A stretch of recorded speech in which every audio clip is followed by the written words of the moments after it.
Hello everybody, how's it going? Glowplasam231 here, and today I'm here to talk about the 11th chapter of Tenmaku Cinema, like normal, and this chapter is titled, First Friend.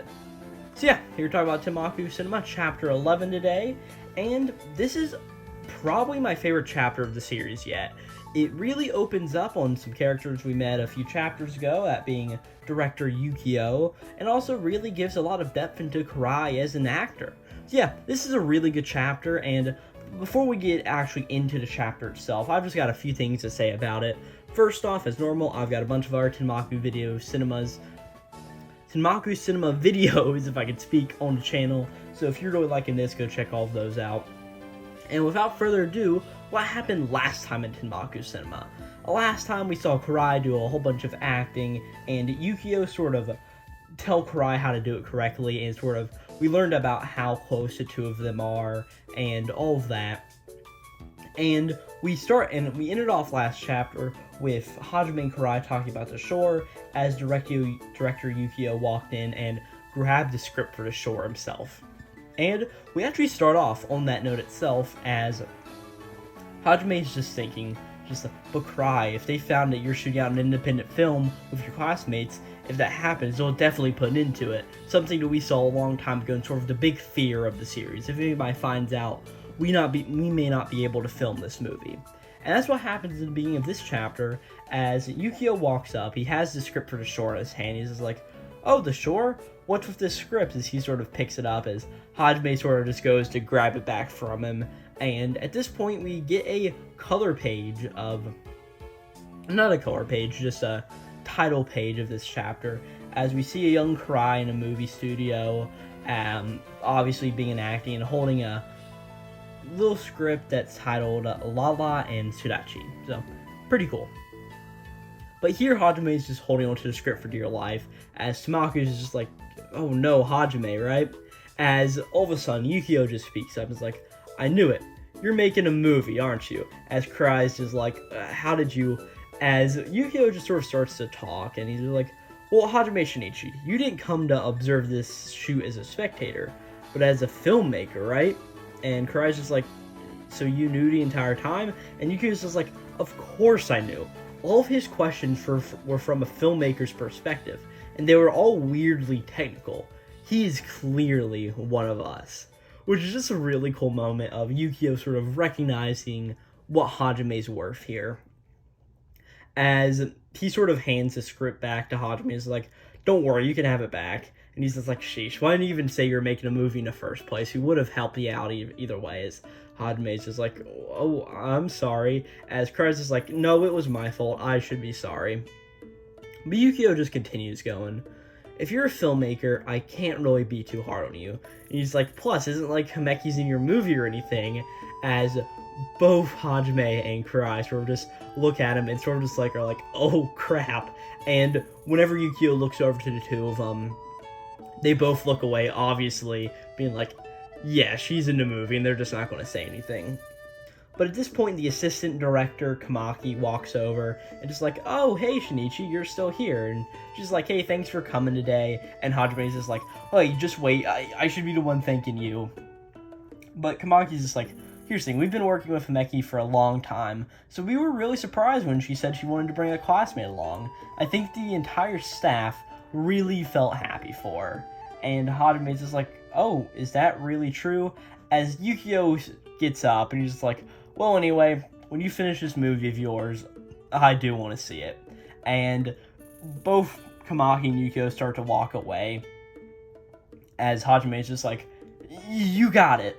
As all of a sudden, Yukio walks back over to Hajime and just like, hey, I'm glad Himeki is somebody to talk about movies, but don't be getting too close to her, understand? As Kamaki's like, hey, knock that off. And they end up leaving, as Hajime and Karai are left to think about this, as they're walking outside, or no wait, it's just Hajime here, with Tenmaku, of course, and he's sort of just, and they're walking away, and there's like, he makes a note to Tenmaku just saying, wow, that was so incredibly close. He's like, thank goodness they didn't find out Karai's in the movie. As Tenmaku's sort of just doing his normal floating thing, and he's just like, still, I'd usually expect that writer-director type to be more wary of an outsider on set. he must really trust Karai. As Karai now walks out, and she's just like, hey, I'll see you off at the gate. They're changing the set now anyway. And she's just like, also, thank you for coming today. As Hajime is just like, oh, no, thank you for inviting me to begin with. I don't really know why everybody keeps thanking me for coming. As she's just like, no, truthfully, it's not like that. As we sort of get a flashback into Karai, as we see that she's leaving for school, and she's like, hey, Mama, I don't want to go to acting class today. As Karai's mom is just like, you can't do that, Himeki. You need to be better than all the other child actors. You really have talent, but you have to do the work.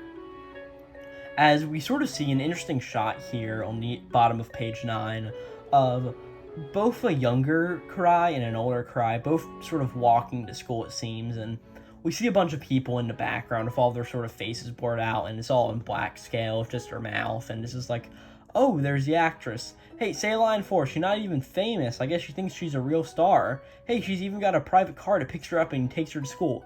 Pretty much just showing what a bunch of people say to her. It obviously doesn't make Karai feel great, but we just sort of get a few more. He's like, oh, her life must be perfect. Say something to her. She probably thinks she's too good for us. Karai definitely lives in a different world. As all this is going on, and we see that Karai is here at the studio as Kamaki walks up to her. The assistant director is like, hey, Himeki, how's school going? And Karai is sort of sitting there and is like, the same as ever, as Kamaki's like, oh, I see. And sort of a thing here where both Yukio and Kamaki obviously know that Karai's school life really isn't the best at all, and sort of implying that she really doesn't have a lot of friends. And then we sort of get the whole thing where all of a sudden Shinichi sort of walks up, or Hajime does, and hands her the script for the shore. And sort of all of the moments that the two of them have sort of shared together over the past 10 chapters of this series. As we see that all of a sudden Karai is here, and she's talking with both Yukio and Kamaki. Is like, hey, Director Yukio, Minori, I was wondering if I can invite a friend to the shoot today. And we now cut back to the present where both Hajime and Karai are outside the gate, and Karai's is like, hey, I'm the one who wanted you to meet the people I work with, right? And she's like, so that's why, and Hajime sort of looking in on this, and Tenmaku is too, and Tenmaku sort of just takes note. He's like, ah, man, I see what's going on here. As Hajime is just like, hey, Karai, well, when we finish a short, let's show it to Director Yukio first. And she's like, I don't know, I would love that. But then we get a little funny note of Hajime just going, haha, but I mean, I hope it's safe. I mean, I'm a little worried he'll clobber me when he finds out that you're in it. As she's just like, hey, don't worry, we'll just have to blow him away to shore, and he won't care at all. As we see that both Hajime and Karai are here, and they're obviously just being really good friends and sort of smiling at each other on the page, bottom of page thing. I'm thinking this is going to be an image I use for the thumbnail, just because it's such a good image of the two of them. And they're sort of walking away, and we just get some narration just going, after that, the first semester drew to an end, and tomorrow, summer break starts. Showing that, yeah, so even though the series has been going on for a while, of course we already have had this information. It was the end of the school year, and that summer break was coming up soon, and summer break was supposedly when Karai is going to be so busy that they can't actually film the movie. So that's going on there. And at this point, we cut over to the actual filmmaking club, and they're building into classroom, as I guess this may just be just like a regular teaching room, because all of the 4 other members of the club are there. As we see, Hajime is up at the front desk, sort of giving everybody a lecture, as we see Akitsu, Bino, Shino, and of course Karai there. And Hajime is just like, okay, up until today, we've been shooting this movie Nakanuki style, focusing solely on Karai's solo scenes, as if you're like me, you don't know what Nakanuki style is, and there's a little note at the bottom of the page pretty much saying that Nakanuki style is shooting a movie out of order to focus on a specific place or time, sort of if, like they had to do how they had to film the school scenes, they had to go and film those in school at the time it was, because that's really the only time they'd have good access to the school like that, and they sort of needed those shots to sort of give everybody the impersonation of Karai. So they sort of had to film that in the correct way. But Hajime just sort of continues to saying, but tomorrow we will start filming the scenes with the rest of the tasks. Because, yeah, there's other people in this movie. Of course, we know of the Shimada character, who has been referenced a few times before as Nagisa's childhood friend, but we even get down to the next page as we learn that there are 5 total characters in the shore, and that is obviously counting Nagisa. And we see there are these 5 characters are all named, as we see Nagisa, of course, who's being played by Karai.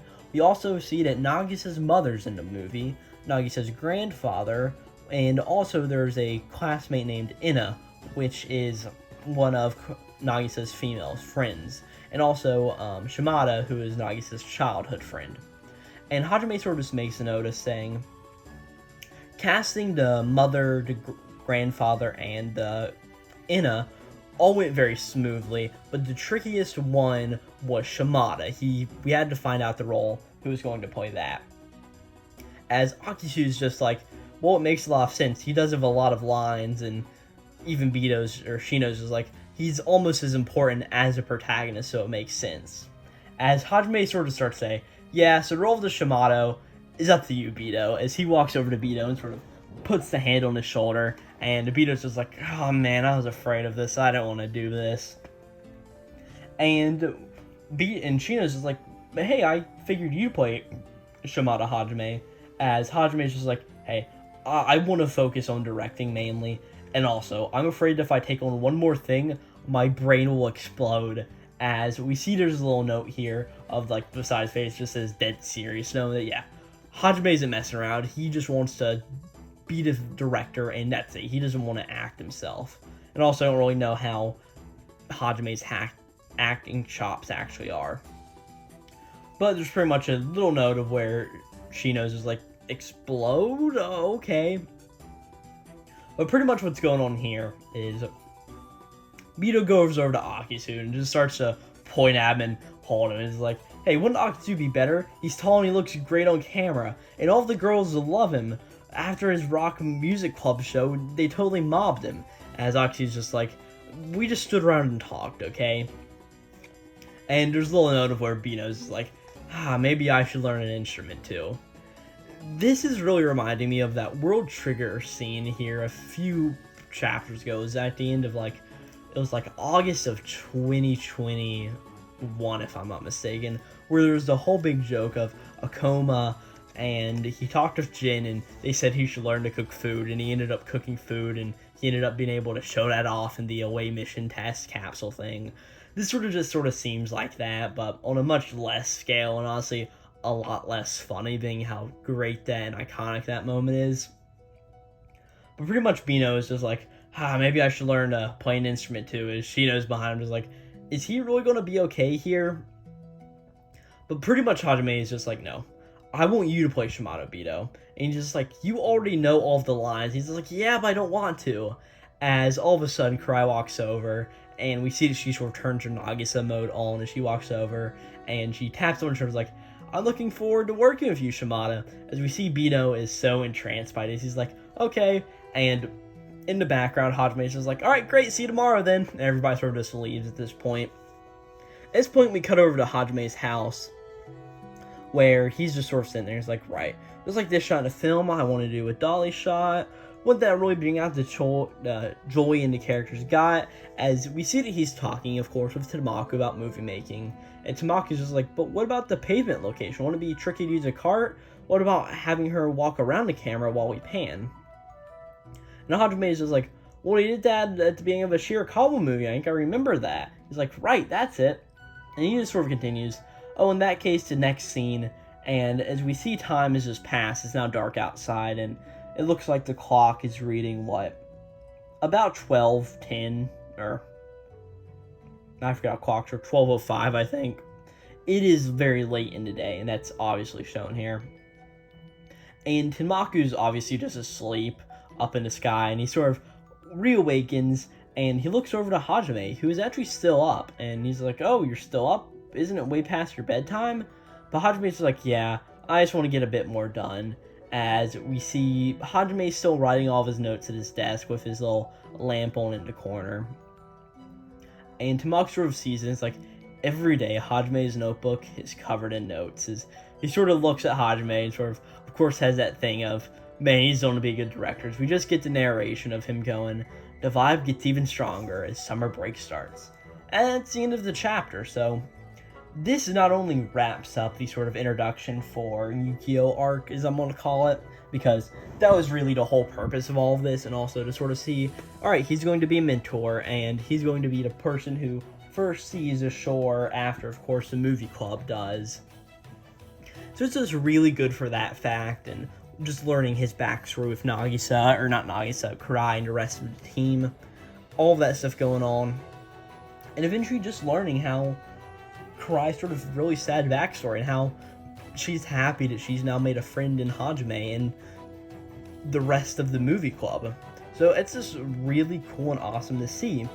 And there's that panel on page 3 at the bottom. It's just so awesome and just wholesome, just knowing what this series is trying to do, and it's really succeeding it.